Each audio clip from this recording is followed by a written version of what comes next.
Good evening, Democrats. Today is the 25th day of September 2023. Well, as you see, we're not in our regular studio tonight. Instead, we are in Lawton, part of our Road Trip to Victory tour. And we'll be talking about that tonight. We've got some candidates I want you to meet. Also, we're excited about something that the Republican Party has done. Imagine that. All that and more on tonight's Hamilton Report.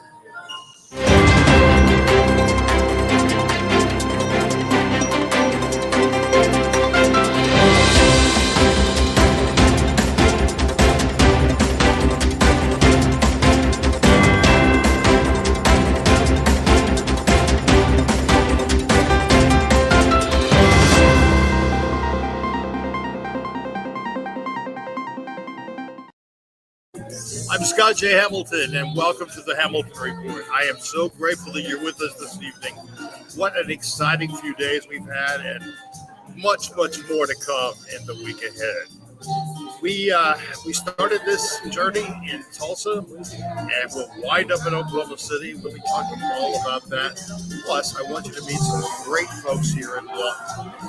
Tonight, they really opened the doors for us. They've got barbecue. They have candidates. They have barbecue.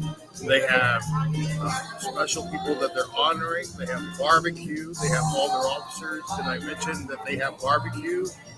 They are feeding us well tonight. We've been fed well all over the state so far. But first, I want you to take a look at something. When we hear the poll numbers between President Biden and the failed former 4 times indicted, 91 times charged person who held the office before, those numbers are tied, they're saying. Well, we cannot give any merit to polls this far out. But one thing I know is that President Biden has been strong for America, and the benefits to Oklahomans, well, it's very, very, very substantial. But even better than I can say it, the folks, our good friends at the Lincoln Project, said it this way. What is America at our best? A beacon of hope for the oppressed. The strength to stand with those who love liberty and respect human dignity. The courage to oppose murderous tyrants. Some question if America's greatness is only our history, not our future. But in a dangerous and changing world, President Joe Biden reminds the world what it means to be an American. That America is great when we are good. While air raid sirens blared, President Biden stood side by side with a democracy under attack. He's brought the freedom-loving world together to once again unite against a monstrous tyranny of darkness. We are Americans. Joe Biden is our president. We stand with freedom. We stand with Ukraine.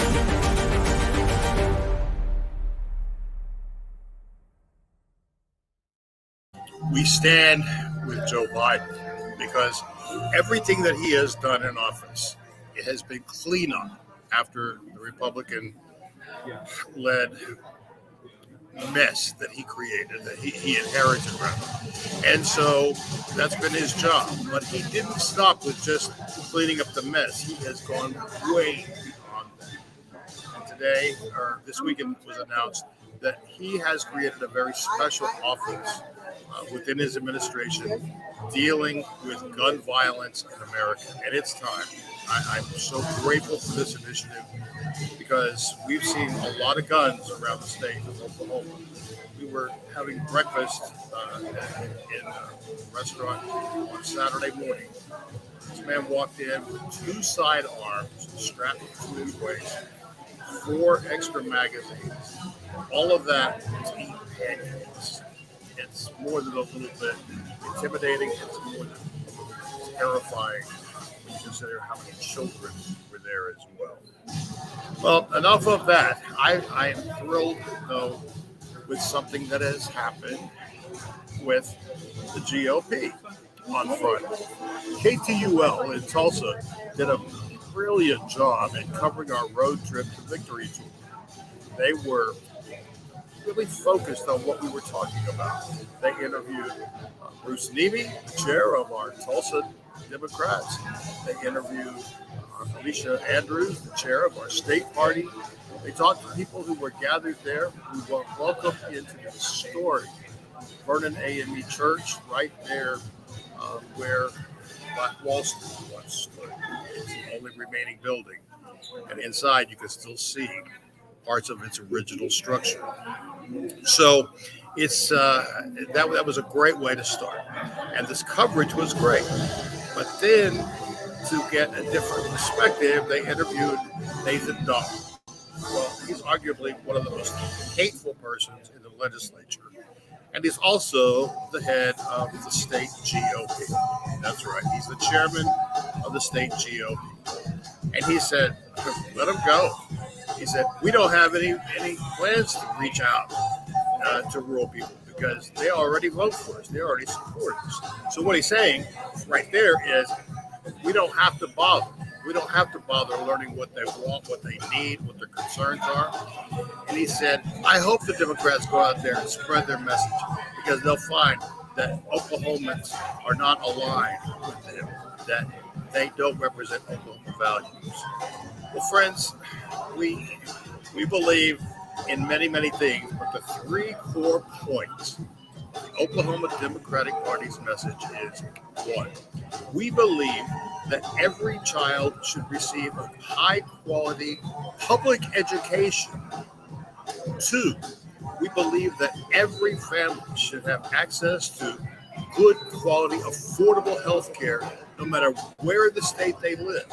And that means stopping the closing of rural hospitals. And third is economic opportunities, which means having one job to pay for what you need to support yourself and your family, not having to work 4 and 5 jobs 7 days a week just to barely be able to cover them. But what we're finding in rural Oklahoma is that people do resonate with our message. That we're saying the things that they believe in, that they want, that they need. They recognize what the GOP is trying to do to public education in Oklahoma, which is absolutely destroying. You know, the superintendent of public education, and I'm stressing public because that's his job title, although you would never know it by his actions. He appeared before Congress last week. Oh, he was so proud of that, even though a representative from California pretty much put him on his butt. Then he went on Fox News, sounding the same lies about the Chinese communists are indoctrinating our children, they're infiltrating our schools, they're putting money into Tulsa schools. And even the host of that Fox News program rolled her eyes at him. When she pushed back, he kind of stumbled and then just kept circling his talking points over and over and over like a 3-year-old kid that said, I didn't do it, Mommy. I didn't do it, Mommy. I didn't do it, Mommy.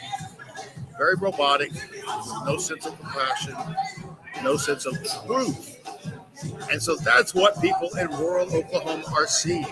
And they're afraid. They're afraid for their schools, for their kids, and frankly, in many towns in our state, it is the school district that is the largest provider of jobs in a town. So if a school closes, that will decimate that city right there. So I'm grateful that Nathan Dahl said what he said because he has given us license to go out and talk to the people that they will not talk to speak truth to power, and to call out a lie when a lie it is. All right, enough of that. We began our tour in Tulsa, as I said, and then we went to Bartlesville. We had a picnic in the park in Bartlesville Friday at noontime. Great local musician playing there. And that was just a beautiful experience. And it rained. It rained during the speeches, and people simply covered their heads and stood there. They did not leave. They stayed gathered, listening. They were excited to be there, and they were excited to hear from the party. Then on Saturday, we went to Stillwater, where we talked about the need for training and what kinds of training they need. how they can involve more people. And we were very honored that the president of College Debs of Oklahoma was also with us that day. So that was an exciting time.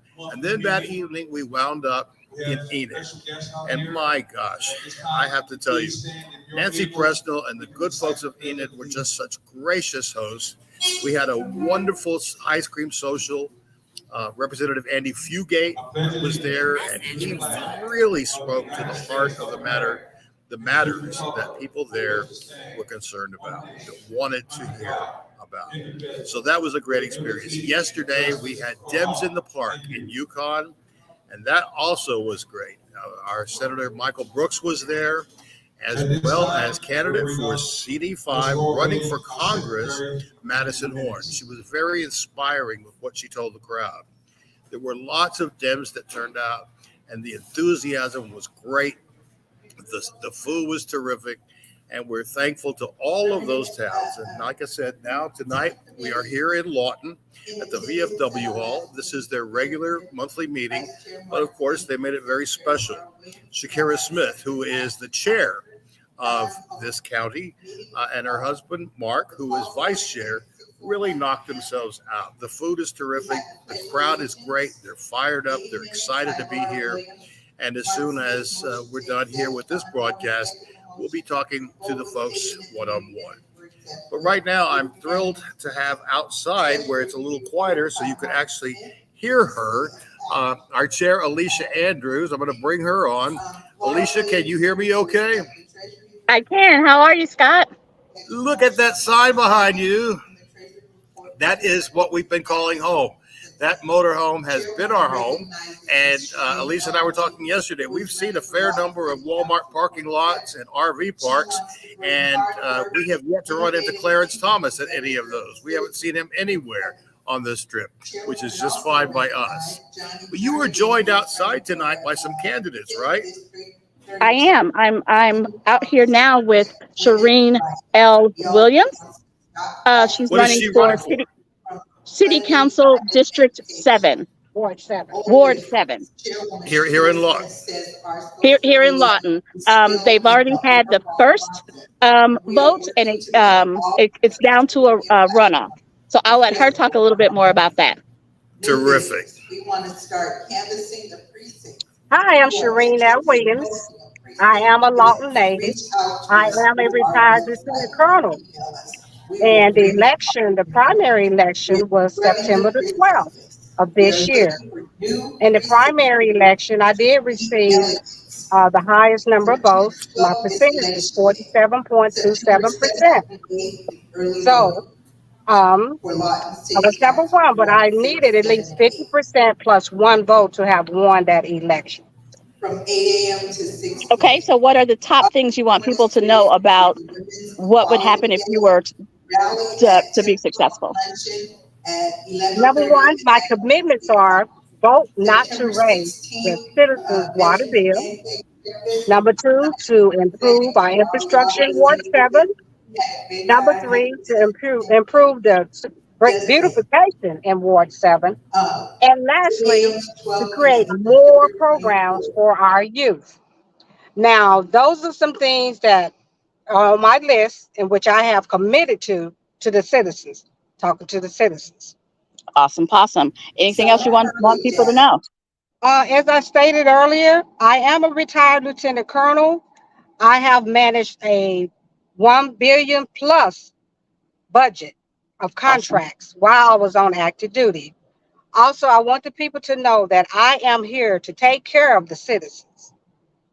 And with my years of experience, 30 years experience, which I'm honorably was discharged, I do have the experience. Also, I have a master's degree in management. So I have been trained to know how to work with government, in the government. And I just want the citizens in Ward 7 to know that I am here for them. I will answer their phone calls. I will answer their emails and their texts. And they can feel free to call me at 580-284-4530 if they have anything that they would like to discuss with me. Thank you so very much for your time. And I just like to say I thank those who have supported me so far.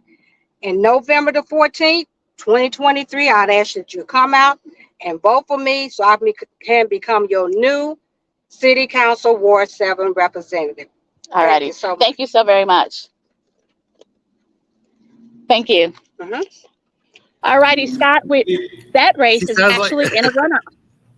That's awesome. so- And she sounds like a great Democratic candidate. And she is a Democrat. So we also have thank you so very much. Thank you. We also have the current city councilor who's in that seat. So that's the runoff. And so I'm going to let her talk a little bit more about herself. And her name is Enrica Johnson. Hello, again, my name is Enrica Johnson, the incumbent for Ward 7 City Council. And just a little bit about myself, I have 10 years experience working on Capitol Hill. I have more than 20 years plus here in the community. I have a footprint of working with young people, the underserved population, and more. I also have been on City Council for 5.5 years, but prior to that, my total public service for through municipal government is 10 plus. Okay, so what do you want people to know about your race? I want people to know that I will continue to do the things that I started in our community. I helped to create the Youth and Family Committee Affairs Commission. And what we do is to provide opportunities for grants to be made to just small and some large organizations that actually help with, I'm going to look at you, that help with putting together STEM and life skill programs to help our youth to not go into the juvenile justice system. I also am one of the creators of the Race Relations Committee, and we have commissioners that help with race relations, identifying things in our community that need to be brought to the forefront, even in our city government. I also am in the works of writing an ordinance for a mental health committee task force, which is very important. We have a lot of citizens in our community that deal with different types of mental health issues. I'm also on the homeless task force that we do have. I've been serving homeless youth here in the Lawton community since 2000. There's so many things that we're putting together, and I would love to share that information with you all so that you can post that as well. Okay, so before you go, tell us the one thing that you've been the most proud of as city councilor. I think the one thing, there's many things, but one thing that I'm most proud of is working with the mayor to come up with $6 million to help to fund programs for our youth. Also, I've gotten some sidewalk projects completed and some on the way. Also, road projects to include Bishop Road and also to include Sheridan Road from Lee all the way to Bishop. So there's a lot of things that I can say that I'm proud of. It's a very long list. Okay, so when is the election? The election is on November 14th, and I encourage everyone to come out and vote. And if you want any more information about things that have been done and things that the city is working on, and the things that I've done as well, I can be reached at 580-917-0266. And my information is also on our website. And your website is? Our website, the City of Lawton website. Awesome. Thank you so very much for agreeing to be a part of this, being a part of this. Thank you, and good luck. Thank you. Scott, it looks like Lawton has a wonderful opportunity and very good choices no matter how it shakes out. Alicia, I shared with our viewers before you came on what Mr. Dom had to say about our trip. And I've been smiling the whole time you've been talking to the candidates outside, because their concerns are our concerns. Their work is the work that we believe must happen. So, yeah, we're not going to let someone else define. We will not let the Republicans define what the Oklahoma values are. The people are speaking for themselves. So we're doing exactly what he said. He said he hopes that the Democrats go out and spread their word, because people will see that Oklahomans don't align with us. And you heard these two great Democratic candidates, and they're talking about what Oklahoma values truly are. That's awesome. Alicia, if you'll stay with me, I'm going to ask Mark Smith to come out and join you. He is vice chair of this county, and he's making his way outside to talk to you now. So Okay. I'll let me know when he's out there, and we'll be back to you in a moment. So you'll take me out? Yep. Okay, Mark, you're heading out to talk to Alicia now. Like I said, folks, we are not in our studios, so we're doing a lot of things on the fly. But I'm loving this. This is it's like camping in luxury this week. And Shakira is going outside now. I'm sorry. She needs to have her speech now. The dignitary needs to have her speech now. Okay. So we can go in and get Alicia. If you could go to the kitchen because you're over talking her, she hears. I can't move right now because we're live. Okay. I will be quick. Okay. 30 seconds, please. Okay, folks. I'm being told that I'm talking too loudly, and before the music was too loud. So we're gonna quickly go outside to Alicia to talk with Mark. And hold on one second. There we go. All righty. There we go. What is your name? Susan. Hey, Democrats. Susan Reed. Lady. Okay. And I'm not ready to. Uh-oh. We can't hear you, Scott. For the simple reason we got. Sorry. Now you can. Alicia, Mark has really, he said that he was tired when he got here, but he's been working all day, and the food here is all under his supervision, and he really knocked himself out. I believe that he and Shakira make great leaders for this county, and we see it by the number of people who are gathered here tonight. Mark, it took a lot for you to decide as a family that both of you were going to be candidates. And I'm grateful that you stepped up and you're doing the work. You're also both active members in our Veterans Federation. So thank you so much for your hospitality tonight and all that you're doing here. And we're going to have to wrap this show a little earlier tonight because you're saying I'm making too much noise in here. So thank you, Alicia. Thank you, Mark. It's a party. Thank you, Mark. I appreciate all the work that you've done. And Scott, folks have gotten a whole lot in this last 22 minutes. But let's wrap it up. All righty. Well, friends, we are going to wrap up because I don't want to disrupt what they're doing here. But I'm grateful that you tuned in. I hope that you will share this broadcast with your friends on social media because the more people that see what we're doing, the greater the impact of our message. I'll be back again next Monday evening at 6:30. Tomorrow, really quickly, we will be going to Ardmore and then Durant in the evening. The next day will be at Ada at noontime, and then in McAllister for an evening event in the park. On Thursday, we're back in Tulsa for cocktails and charcuterie. And on Saturday, we're back in Oklahoma City then to wrap the tour up as a part of an amazing festival parade that begins at Scissortail Park and ends in Capitol Hill. A special guest next week. We'll tell you more about that online this week. But until then, please take good care of yourselves. Thank you for tuning in. Know how much I appreciate you and all that you do to support our party and make Oklahoma proud so that Democrats can be loud and proud. From all of us here at the Oklahoma Democratic Party, broadcasting live from Lawton, I'm Scott J. Hamilton. Thank you and good night.